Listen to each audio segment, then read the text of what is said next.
পুজো তো আর চলেই এলো, হাতে গোনা আর মাত্র কয়েকটা দিন। তার মধ্যে কিন্তু বেশিরভাগ জনারই পুজোর জামা কাপড় কেনা হয়ে গেছে। এবার তার সাথে ম্যাচিং করে কিছু জুয়েলারি, কসমেটিক্স এইগুলো কেনা বাকি আছে, তাই তো?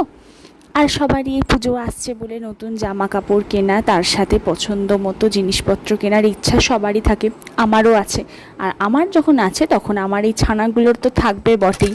আমি চেষ্টা করেছি ওদের জন্য একটু কিছু সাজের জিনিস নিয়ে আসার। আর আমার ছেলে ছানাগুলো, ওরা কি পরবে? ওরা না পরবে ক্লিপ, না পরবে লিপস্টিক, না পরবে নেল পালিশ। তাই ওদের জন্য এনেছিলাম সেন্ট। ওরা এত খুশি হয়েছে যে ওরা তখনই দেখো সব পরে নিয়েছে। যারা পরতে পারেনি তাদেরকে আবার আমি পরিয়ে দিয়েছি। আর ছেলেগুলো তো আবার একটু সেন্ট গায়ে স্প্রেও করে নিয়েছে। ওদের এই খুশি মুখগুলো দেখতে এত ভালো লাগে না।